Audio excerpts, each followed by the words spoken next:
Data science with doctor Wasim. आज हम इस लेक्चर के अंदर पिछले लेक्चर को ही कंटिन्यू करेंगे। पिछली वीडियो के अंदर हमने कॉन्वोल्यूशनल न्यूरल नेटवर्क्स को स्टार्ट किया था। उसमें हमने देखा था कि कॉन्वोल्यूशन का जो है बेसिक कन्वॉल्व ऑपरेशन का जो बेसिक स्टेप होता है वो किस तरह से परफॉर्म होता है। फिर हमने पैडिंग और स्ट्राइड को डिस्कस किया था कि पैडिंग क्या होती है, स्ट्राइड क्या होती है। आज हम देखेंगे कि कॉन्वोल्यूशनल ओवर वॉल्यूम जो है वो कैसे हम परफॉर्म करते हैं। ठीक है, what is convolution over volume. और उसके बाद हम देखेंगे कि मल्टीपल फिल्टर्स जो हैं वो कैसे अप्लाई कर सकते हैं। ठीक है, और नेक्स्ट हम देखेंगे कि CNN या कन्वोल्यूशनल न्यूरल नेटवर्क जो है उसकी एक लेयर जो है वो कैसे बनती है। उसी के बेस पे फिर हमारी मल्टीपल लेयर्स जो हैं वो डिफाइन होंगी। नेक्स्ट हम देखेंगे कि मैक्स पूलिंग जो है उसका क्या कॉन्सेप्ट है। और देन हम एक CNN एग्जांपल जो है वो देखेंगे। ठीक है, एक प्रपोज्ड आर्किटेक्चर देखेंगे CNN का, जो कि काफ़ी पॉपुलर रहा है ओवर द टाइम। और फाइनली हम थोड़ा सा डिस्कस करेंगे कि कन्वोल्यूशंस जो हैं वो क्यों बेहतर हैं। जो पहले हमने डीप नेटवर्क्स देखे उनके मुकाबले में कन्वोल्यूशंस जो हैं वो क्यों बेहतर हैं। कन्वोल्यूशंस ओवर वॉल्यूम को अगर हम स्टार्ट करें, कन्वोल्यूशंस ओवर वॉल्यूम जो है, जैसे हमने लास्ट वीडियो के अंदर देखा कि कन्वोल्यूशन ऑपरेशन अगर एक हमारे पास एक ही चैनल है तो उस पे कैसे परफॉर्म होता है। तो नॉर्मली हमारे पास कलर इमेजेस जो है उन पे ही हम प्रोसेस कर रहे होते हैं कन्वोल्यूशन ऑपरेशन का, तो उन पे ही कन्वॉल्व कर रहे होते हैं। तो वो कन्वॉल्व जो है बेसिकली एक चैनल पे नहीं हो रहा होता, एक्चुअली वो 3 चैनल्स पे इकट्ठे इन्वॉल्व हो रहा होता है। ठीक है, यानी कि ये जो 3 ये जो फ़िल्टर है इसके भी उतने ही चैनल्स होंगे जितने कि एक्चुअली हमारी इमेज के चैनल होते हैं, यानी कि 3 चैनल्स होंगे। ठीक है, तो ये 3 चैनल्स जो हैं ये इसके जो 3 चैनल्स हैं उनके साथ मल्टीप्लाई होंगे और सम होंगे। यानी कि ये जो पहला जहाँ पे पहले ये वॉल्यूम है, ठीक है, इस वॉल्यूम की जो वैल्यूज़ हैं वो इमेज की वैल्यू के कोरस्पॉन्डिंग जो वैल्यूज़ हैं, यानी जो पहली लेयर है यहाँ पे पहला जो इसका चैनल है एक्चुअली कहना चाहिए, इसके पहले चैनल की जो पहली वैल्यू है उसके साथ मल्टीप्लाई होगा, दूसरी वैल्यू दूसरे के साथ, तीसरी तीसरे के साथ।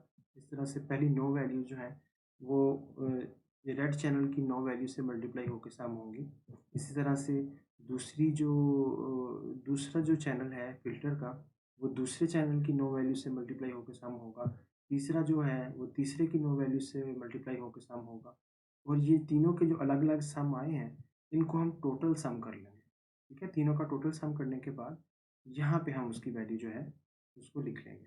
ठीक है, इसी तरह से हम इसको आगे कन्वॉल्व करेंगे। ठीक है, आगे कन्वॉल्व करने का मतलब है कि ये अगर स्ट्राइड 1 है लेट्स से, तो एक स्टेप आगे जाएँगे, वहाँ पे भी ये कंप्यूटेशंस करेंगे, यहाँ पे उसकी वैल्यू दे देंगे, फिर एक स्टेप आगे जाएँगे और इस तरह से हम इस पूरे के पूरे मैट्रिक्स को जो है वो फिल इन कर लेंगे। ठीक है, तो ये बेसिकली एक फ़िल्टर इसे हम कहते हैं। कन्वोल्यूशन के अंदर एक फ़िल्टर हम इसे कहते हैं जिसमें एक्चुअली 3 चैनल्स होते हैं, क्योंकि 3 हमारी जो इमेज है उसके नॉर्मली 3 ही चैनल होते हैं। तो इसलिए हमारा जो एक फ़िल्टर है उसमें भी 3 चैनल्स ही होंगे। ठीक है? अब नॉर्मली हमारे जो कन्वोल्यूशंस के ऑपरेशंस हो रहे होते हैं एक लेयर के अंदर, उसमें एक जो फ़िल्टर है वो अप्लाई नहीं हो रहा होता, एक से ज़्यादा फ़िल्टर अप्लाई हो रहे होते हैं। ठीक है? लेट्स से एक फ़िल्टर जो है वो वर्टिकल एजेस डिटेक्ट कर रहा है, दूसरा जो फ़िल्टर है वो हॉरिज़ॉन्टल एजेस डिटेक्ट कर रहा है एंड सो ऑन। तो हो सकता है कि एक ही लेयर के अंदर हमारे पास एक्चुअली 10 फ़िल्टर्स जो हैं वो अप्लाई हो रहे हों। ठीक है? तो क्योंकि ये 6x6x3 की इमेज है और ये 3x3x3 का वॉल्यूम है, तो इसमें जो कन्वोल्यूशन ऑपरेशन जब परफॉर्म होगा ओवर द वॉल्यूम, तो इसका जो आउटपुट आएगा वो 4x4 का आएगा। ठीक है, इसी तरह से दूसरा जो फ़िल्टर है वो जब इस पे जो है कन्वॉल्व करेगा, तो उसका भी जो आउटपुट है वो भी एक 4x4 का और जो है वो मैट्रिक्स होगा। ठीक है, इस तरह से जितने हमारे जो हैं वो फ़िल्टर्स अप्लाई होंगे उतने हमारे यहाँ पे इस एग्ज़ाम्पल के केस में 4x4 के आउटपुट्स जो हैं वो आते जाएँगे। ठीक है? अब ये जो आउटपुट्स हैं एक्चुअली अब लेयर्स इन्हीं से फ़ॉर्म होती हैं। लेयर्स कैसे फ़ॉर्म होती हैं? कन्वोल्यूशन लेयर, एक कन्वोल्यूशन लेयर जो है वो कुछ इस तरह से फ़ॉर्म होती है कि हमारा जो ये जो कन्वोल्यूशन ऑपरेशन जब हम इस पे अप्लाई करते हैं, ठीक है? तो उस पे जो भी रिज़ल्ट आता है हमारे पास, ठीक है? उसको हम बेसिकली क्या करते हैं, उसपे बायस ऐड करते हैं, ठीक है? और उसपे एक्टिवेशन फ़ंक्शन जो है वो अप्लाई करते हैं, ठीक है? ये एक्टिवेशन फ़ंक्शन जो है, ये हम अप्लाई करने के बाद यहाँ पे हमारे पास जो है उसकी डिफरेंट वैल्यूज़ जो हैं वो आ जाती हैं, ठीक है? इसी तरह से दूसरा जो हमारे पास है दूसरा जो वॉल्यूम है, उस पे जब हम एक्टिवेशन फ़ंक्शन अप्लाई करते हैं उसमें बायस ऐड करते हैं और उसपे एक्टिवेशन जो है अप्लाई करते हैं, तो हमारे पास दूसरा जो वो है फ़िल्टर है बेसिकली वो आ जाता है, ठीक है? उसका आउटपुट आ जाता है। ये सारे के सारे आउटपुट मिल के एक्चुअली एक पूरे का पूरा एक लेयर का आउटपुट जो है वो बनाते हैं, ठीक है? तो क्योंकि ये 4x4 के हैं सारे के सारे जो आउटपुट्स हैं और ये 2 फ़िल्टर्स हैं तो एक्चुअली 4x4/2 इसका एक लेयर का जो है वो आउटपुट होगा, ठीक है? तो इस तरह से कन्वोल्यूशन की एक लेयर जो है वो इस तरह से बनती है। यानी जितने फ़िल्टर्स आप अप्लाई करते हैं एक्चुअली उस लेयर के अंदर उतने चैनल्स आ जाते हैं और फिर उसी तरह से उसके जो डायमेंशंस हैं, वो भी डिटरमिन होती हैं बेस्ड ऑन कि आप सेम कन्वोल्यूशन अप्लाई कर रहे हैं या वैलिड कन्वोल्यूशन अप्लाई कर रहे हैं, ठीक है? और स्ट्राइड का साइज़ क्या है आपका, ठीक है? तो उसकी बेस पे आपका आउटपुट जो है वो डिटरमिन होता है। अच्छा इसमें पैरामीटर्स फिर कितने होंगे? तो पैरामीटर्स जो हैं, अगर लेट्स से आपका जो नेटवर्क है उसमें 10 फ़िल्टर्स आप यूज़ कर रहे हैं और हर फ़िल्टर जो है वो 3/3/3 का है, तो 27 तो यही पैरामीटर्स बन गए ना, ठीक है? तो 27 पैरामीटर्स ये बन गए, एक बायस का पैरामीटर बन गया, 28 पैरामीटर्स बन गए। अगर आप 10 फ़िल्टर्स यूज़ कर रहे हैं तो आपके 280 पैरामीटर्स जो हैं, वो आपकी इस लेयर के अंदर होंगे, ठीक है? तो इसको हम इसके कुछ नोटेशंस जो हैं वो डिफ़ाइन कर सकते हैं। अगर हमारी लेयर एल है, जो कन्वोल्यूशनल लेयर है, ठीक है? तो उसमें जो फ़िल्टर हम यूज़ करेंगे, फ़िल्टर का साइज़ उसे हम एफएल से रिप्रेज़ेंट कर सकते हैं, कि ये लेयर एल का फ़िल्टर साइज़ है, ठीक है? अगर 3/3 का हम फ़िल्टर साइज़ यूज़ करते हैं, तो उसमें फ़िल्टर यूज़ करते हैं, तो उसमें एफएल जो है उसकी वैल्यू होगी 3। इसी तरह से पैडिंग हम स्पेसिफ़ाई कर सकते हैं कि पैडिंग हम 1 वैल्यू रख सकते हैं या 2 वैल्यू रख सकते हैं, ठीक है? इसी तरह से स्ट्राइड का साइज़ हम डिफ़ाइन कर सकते हैं उस पर्टिकुलर लेयर के लिए। इनपुट्स जो हैं उसमें जो प्रीवियस चैनल से हाइट और विड्थ आ रही है, ठीक है? वो इनपुट होगी और जितने चैनल्स हैं प्रीवियस लेयर के, वो एज़ इनपुट आएँगे कन्वोल्यूशनल लेयर के अंदर। और आउटपुट क्या होगा? आउटपुट इसके अंदर जो इस लेयर की अपनी जो हाइट और विड्थ जो डायमेंशन बन रही है वो होगी और एनसी बेसिकली जो है वो नंबर ऑफ अ, चैनल्स इस लेयर के कौन से होंगे जो एक्चुअली इस पे जितने फ़िल्टर्स अप्लाई हुए, वो उसके एक्चुअली चैनल्स होंगे, ठीक है? इसके अलावा एनसीएल बेसिकली है नंबर ऑफ फ़िल्टर्स जो कि एक्चुअली यहाँ पे भी आ रहा है, ठीक है? और ये एक्चुअली नंबर ऑफ फ़िल्टर्स है। इसी तरह से हर फ़िल्टर जो है उसका साइज़ क्या होगा? हर फ़िल्टर का साइज़ जो है वो FL/FL होगा, ठीक है? और उसका जो चैनल्स हैं, उसके चैनल्स उतने ही होंगे जितने के इनपुट लेयर के हैं, यानी कि इनपुट लेयर के 3 अगर चैनल्स हैं, तो हर फ़िल्टर के भी 3 चैनल्स होने चाहिए। एक्टिवेशंस जो हैं वो क्या होंगी? एक्टिवेशंस जो हैं वो जो हमारा जितने हमारे जो आउटपुट है बेसिकली उतनी ही हमारी एक्टिवेशंस भी होंगी, ठीक है? क्योंकि ये हमारा हाइट और विड्थ आ गई उस लेयर की और फिर हमारे जितने फ़िल्टर्स हैं वो आ गए तो वो हमारी टोटल एक्टिवेशंस होंगी।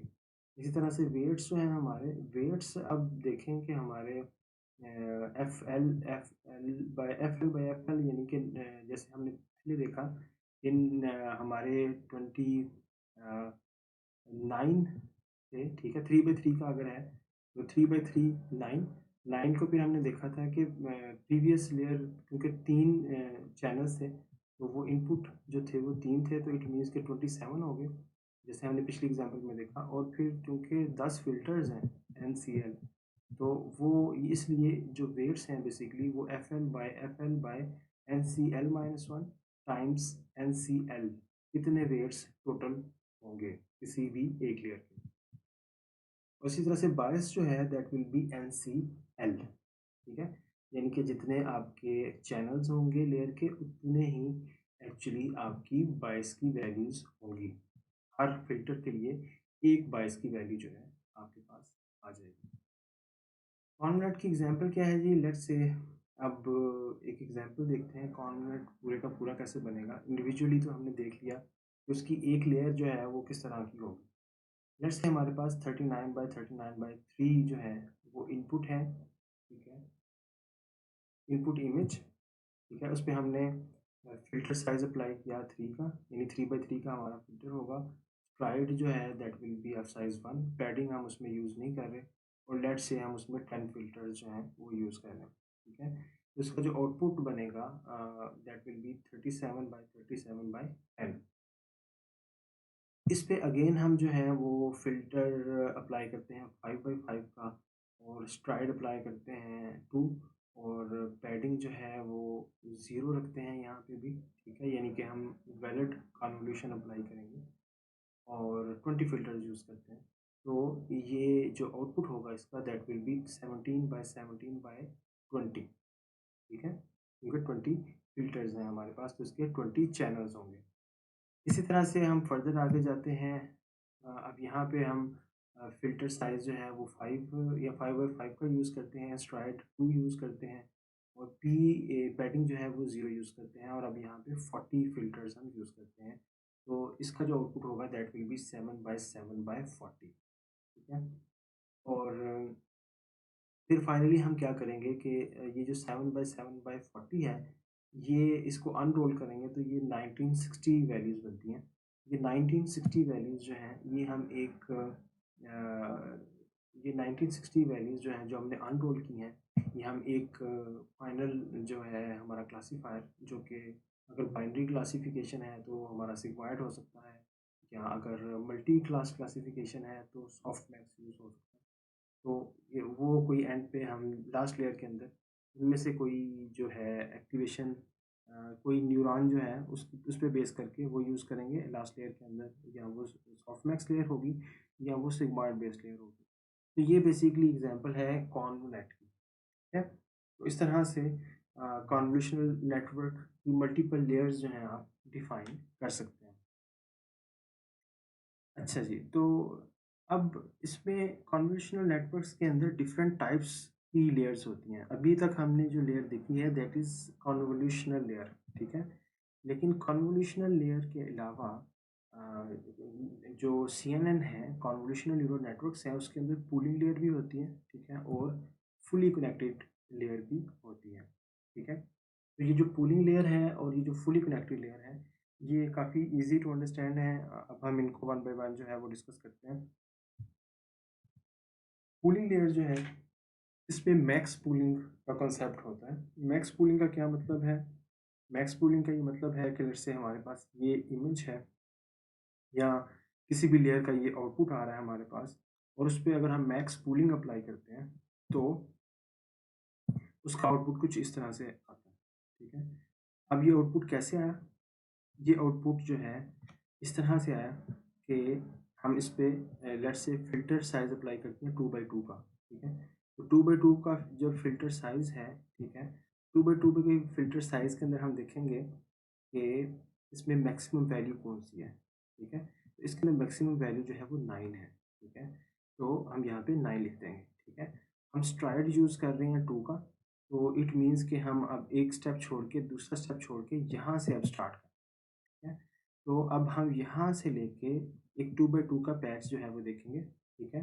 ये 2 बाई 2 का, तो इस 2 बाई 2 के पैच के अंदर जो है मैक्सिमम वैल्यू क्या है? 2। तो ये 2 हम यहाँ पे लिख देंगे। इसके बाद फिर स्ट्राइड क्योंकि 2 है तो इट मीन्स कि हम इधर भी नहीं आएँगे, इधर आएँगे। इधर से दोबारा स्टार्ट करेंगे, 2 बाई 2 का पैच देखेंगे, यहाँ पे देखेंगे मैक्सिमम वैल्यू कौन-सी है, दैट इज़ 6, वो यहाँ पे आ जाएगी, और इसी तरह से लास्ट जो पैच है उसके अंदर देखेंगे मैक्सिमम वैल्यू 3 है, तो यहाँ पे 3 आ जाएगी। ये बेसिकली मैक्स पूलिंग का कॉन्सेप्ट है, ठीक है। पहले एवरेज पूलिंग का कॉन्सेप्ट भी यूज़ होता रहा है। एवरेज पूलिंग में क्या होता है कि जिस भी पैच को आप देख रहे हैं, उस पैच की जो वैल्यूज़ हैं, उनकी एवरेज ले ली जाती है, ठीक है। लेकिन ये देखा गया है कि मैक्स पूलिंग जो है वो बेहतर रिजल्ट्स देता है, इसलिए पूलिंग लेयर्स के अंदर अब आप देखेंगे कि मैक्स पूलिंग ही यूज़ होती है। ठीक है, तो ये मैक्स पूलिंग का कॉन्सेप्ट है और इस तरह से मैक्स पूलिंग की लेयर जो है उसका बेसिकली ये काम होता है। ठीक है, तो अब CNN एक एग्जांपल देखते हैं CNN की। ये एक लीनेट एक 1990 आई थिंक 1998 के अंदर ये पेपर पब्लिश हुआ था इस पे और ये काफ़ी फेमस रहा है, तो उसी से इंस्पायर्ड है ये वाली जो CNN की एग्जांपल है। तो इसको देखते हैं, इस हम 39 बाई 3 का इनपुट इमेज लेते हैं। इस इमेज को हम पास करते हैं एक कॉन्वोल्यूशनल लेयर को। ठीक है, उसमें हम फ़िल्टर साइज़ जो है वो 5 रखते हैं और स्ट्राइड जो है हम 1 का यूज़ करते हैं। तो इस कॉन्वोल्यूशनल लेयर का जो आउटपुट होगा दैट विल बी 28 बाई 6। ठीक है, क्योंकि हम लेट्स से 6 फ़िल्टर्स जो हैं वो यूज़ कर रहे हैं। ठीक है, फ़िल्टर साइज़ 5 बाई 5 है लेकिन 6 फ़िल्टर्स हम यूज़ कर रहे हैं। ठीक है, इसके बाद हम एक पूलिंग लेयर यूज़ करते हैं। पूलिंग लेयर के अंदर हम फ़िल्टर साइज़ जो है या पैच का साइज़ जो है वो 2 बाई 2 रखते हैं और स्ट्राइड भी 2 का यूज़ करते हैं। इसके बाद जो आउटपुट आता है दैट विल बी 14 बाई 6। ठीक है, इसके बाद हम एक और कन्वोल्यूशन ऑपरेशन जो है वो कन्वोल्यूशनल लेयर जो है एक्चुअली ऐड करते हैं और कन्वोल्यूशनल लेयर के अंदर हम अब फ़िल्टर साइज़ जो है वो 5 का यूज़ करते हैं और स्ट्राइड 1 का यूज़ करते हैं। इसकी बेस पे जो आउटपुट आता है that will be 10 by 10 by 16। ठीक है, और इस पे हम फर्दर जो है फिर मैक्स पूल जो है अप्लाई करते हैं using F filter of size 2 and STRIDE of size 2 और उसमें जो आउटपुट आता है that is of shape 5 by 5 by 16, क्योंकि अब हम 16 जो फ़िल्टर्स हैं वो हमने कॉन 2 में यूज़ किए थे। तो इस तरह से करते-करते हम यहाँ पे आ जाते हैं और ये हमारे पास 5 बाई 5 बाई 16 400 जो हैं, यहाँ पे अगर हम इसको अनरोल करते हैं तो 400 हमारे पास वैल्यूज़ आती हैं। ठीक है, और ये अगर हम यहाँ पे 120 न्यूरॉन्स यूज़ करते हैं, FC3 का मतलब है कि अब हम बेसिकली फुली कनेक्टेड लेयर एक यूज़ कर रहे हैं। यानी कि ये जो जितने भी यहाँ पे एक्टिवेशंस हैं इनको जब हम अनरोल करेंगे तो ये हर न्यूरॉन के साथ जो है ये कनेक्ट हो जाएंगी फुली कनेक्टेड। यानी कि पहली बाकी सबके साथ सारे न्यूरॉन्स के साथ, दूसरी बाकी सारे न्यूरॉन्स के साथ। ये बेसिकली इसको इस तरह से समझ लें कि जैसे हम पहले टिपिकल डीप नेटवर्क्स देखते आ रहे हैं, तो यहाँ पे वही वाली कहानी दोबारा स्टार्ट हो गई है। अब ये फुली कनेक्टेड नेटवर्क है। इससे आगे अगर हम चलते हैं तो यहाँ पे एक और फुली कनेक्टेड लेयर जो है हम ऐड कर देते हैं और इसकी जो शेप है दैट विल बी 84 बाई 120। ठीक है, तो ये भी एक फुली कनेक्टेड नेटवर्क है, इसकी भी सारे न्यूरॉन्स इस लेयर के सारे न्यूरॉन्स से फुली कनेक्टेड होंगे। और फाइनली हम जो है कोई सिग्मॉइड जो है वो सिग्मॉइड एक्टिवेशन फंक्शन, अगर हमारी बाइनरी क्लासिफिकेशन की लेट से प्रॉब्लम है तो उसके लिए सिग्मॉइड एक्टिवेशन फंक्शन हम यूज़ कर सकते हैं। यहाँ पे ये चीज़ काबिल गौर है कि ये नॉर्मली यहाँ पे जितने भी आप पॉपुलर आर्किटेक्चर देखेंगे कन्वोल्यूशन न्यूरल नेटवर्क्स के CNN के, उसमें मोस्टली यही जो है पैटर्न फॉलो होता है कि एक कन्वोल्यूशनल लेयर होती है या एक से ज़्यादा कन्वोल्यूशनल लेयर होती है और उसके बाद एक पूलिंग लेयर होती है। इसी तरह से फिर कुछ कन्वोल्यूशनल लेयर होती हैं और फिर एक पूलिंग लेयर होती है और एंड पे क्या होता है कि एक या एक से ज़्यादा जो है वो फुली कनेक्टेड या जिसे FC भी कहते हैं, फुली कनेक्टेड लेयर जो है वो एंड पे होती है। ठीक है? इसमें नॉर्मली पूलिंग लेयर्स जो होती हैं क्योंकि इनके कोई पैरामीटर्स नहीं होते। ठीक है? ये कोई पैरामीटर्स लर्निंग के अंदर जो है ये कोई पैरामीटर्स इनके कोई वेट्स वगैरह नहीं होते जिनको पूल 1 और पूल 2 की जो लेयर्स हैं वो लर्न करती हैं। इसलिए जब हम कंसीडर करते हैं कि कितनी लेयर्स का नेटवर्क है तो नॉर्मली हम पूल वाली लेयर्स को जो है वो कंसीडर नहीं करते। तो यहाँ पे हम कहेंगे कि ये जो नेटवर्क है ये बेसिकली 1 2 3 4 और 5 लेयर नेटवर्क है। ठीक है, या कभी लोग जो हैं इसको कॉन्व लेयर और पूल लेयर को एक ही लेयर कंसीडर करते हैं। इसी तरह से कॉन्व 2 और पूल 2 को भी एक लेयर कंसीडर करते हैं। ठीक है, तो इस तरह से भी ये 5 लेयर्स का जो नेटवर्क है वो बनता है। तो नॉर्मली जो कन्वोल्यूशनल नेटवर्क्स हैं उनकी इसी तरह की जो है आप देखेंगे कि इसी तरह के नॉर्मली आर्किटेक्चर्स इसके अंदर होते हैं कि पहले कॉन्व और पोल के मल्टीपल सेट्स आ जाते हैं और उसके बाद फिर जो है वो फुली कनेक्टेड लेयर्स जो हैं वो आ जाती हैं। ये जो अभी हमने नेटवर्क देखा, नेटवर्क आर्किटेक्चर हमने अभी देखा, इसमें जो पैरामीटर्स हैं वो कुछ इस तरह से होंगे। इनपुट क्योंकि 32/32/3 की है, ठीक है, ये यहाँ पे बाय मिस्टेक शायद लिखा हुआ 39/39, ये 32/32/3 की है। तो इसका एक्टिवेशन साइज जो है वो 3072 होगा और इसमें डेफिनेटली कोई पैरामीटर्स नहीं होंगे क्योंकि ये एक इनपुट लेयर है। फिर कॉन 1 आ जाता है। कॉन 1 के अंदर जो है एक्टिवेशन शेप आ गई, एक्टिवेशन साइज आ गया और उसमें इतने 608 पैरामीटर्स आ गए, ठीक है। तो ये इस तरह से ये हर लेयर के अंदर डिफरेंट पैरामीटर्स इस तरह से आ रहे हैं। आप जैसे कि देख सकते हैं कि पूलिंग लेयर में कोई पैरामीटर्स नहीं होते और फुली कनेक्टेड लेयर्स के अंदर जो है वो इतने पैरामीटर्स जो हैं होते हैं, क्योंकि ये फुली कनेक्टेड है इसलिए इसमें मैक्सिमम पैरामीटर्स जो हैं वो यहाँ पे आपको नज़र आ रहे हैं। कन्वोल्यूशनल लेयर्स के अंदर इतने पैरामीटर्स नहीं होते हैं, ठीक है। और फाइनली हमने एक सॉफ्ट मैक्स लेट्स से अगर यूज़ किया है 10 एक्टिवेशन के साथ, तो उसके जो पैरामीटर्स हैं दे विल बी 850, ठीक है। तो ये बेसिकली आइडिया था कि किस तरह से कन्वोल्यूशनल नेटवर्क जो हैं हम डेवलप कर सकते हैं, उनका आर्किटेक्चर किस तरह से बनते हैं और नॉर्मली किस पैरामीटर्स वगैरह जो हैं उसके हम कैसे कंप्यूट कर सकते हैं। अब आइडिया फिर इसमें फर्दर जो है वो ये क्वेश्चन रेज होता है कि वाई कन्वोल्यूशंस, कन्वोल्यूशंस जो हैं उनकी ज़रूरत क्यों पड़ती है, ठीक है। ये चीज़ हम पहले भी डिस्कस कर रहे हैं पिछली वीडियो के अंदर भी कि कन्वोल्यूशन जो हैं, अगर हम ये जो एग्जांपल है हमारे पास 32/32/3 की, और इसमें हम अगला जो हमारी कन्वोल्यूशनल लेयर है उसमें 28/28/6 जो है उसमें उसका आउटपुट है। तो अगर हमारे पास हमने यही जो है फुली कनेक्टेड नेटवर्क बनाना हो, हम 3072 जो न्यूरॉन्स हैं, जो फीचर्स हैं हमारे इनपुट 32/32/3, उसको फुली कनेक्ट करेंगे जो 28/28/6 जो हमारे फीचर्स हैं, यानी कि 4704। तो एक ही लेयर के अंदर आप देखेंगे कि हमें 14 मिलियन पैरामीटर्स जो हैं वो रिक्वायर्ड होंगे, ठीक है। अभी जो कंप्यूटर्स हैं, पर्सनल कंप्यूटर्स, उसके ऊपर भी ये पैरामीटर्स को कंप्यूट करना इतना मुश्किल नहीं है। लेकिन आप देखेंगे कि जैसे-जैसे नंबर ऑफ जैसे-जैसे इमेज जो है, इनपुट इमेज का साइज़ बढ़ता जाएगा और अगर हम ज़्यादा लेयर्स यूज़ करना चाहेंगे, तो उसमें फिर हमारे लिए उसको कंप्यूट करना मुश्किल हो जाता है, काफ़ी मुश्किल हो जाता है और काफ़ी टाइम कंज्यूमिंग हो जाता है। तो ये एक बड़ी अहम वजह है जिसकी वजह से हम कन्वोल्यूशंस बेस पे लर्न करते हैं कि हम फ़िल्टर्स जो हैं उनको लर्न कर लेते हैं, उनके पैरामीटर्स को लर्न कर लेते हैं और फिर उसको जो है वो कन्वोल्यूशन के अंदर जो है वो यूज़ करते हैं। अच्छा, इसमें फिर एक और चीज़ है कि 2 फ़ायदे बेसिकली कन्वोल्यूशन हमें देते हैं। पहला फ़ायदा तो ये होता है पैरामीटर शेयरिंग का, ठीक है। पैरामीटर शेयरिंग का फ़ायदे का ये मतलब है कि अगर एक फ़ीचर डिटेक्टर जो है वो लर्न कर लिया, जैसे वर्टिकल एज डिटेक्टर है या हॉरिज़ॉन्टल एज डिटेक्टर है, तो वो जो पैरामीटर्स हमने लर्न किए हैं किसी एक इमेज के किसी एक पार्ट के लिए, वो किसी दूसरे पार्ट के लिए भी जो है वो यूज़फुल होंगे, ठीक है।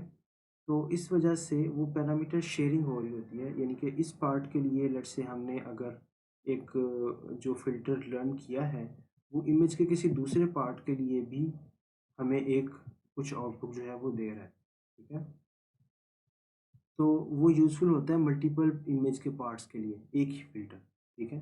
तो इसलिए वो हमें ये पैरामीटर जो हैं एक्चुअली हम ये कह सकते हैं कि इमेज के डिफरेंट पार्ट्स के लिए एक ही फ़िल्टर जो है वो यूज़फुल है, तो वही 9 पैरामीटर्स जो हैं हमें मल्टीपल पार्ट्स के लिए वही यूज़ हो रहे हैं। तो हमें ये पैरामीटर्स एक्चुअली जो हैं ये शेयर हो रहे हैं across different regions of the image.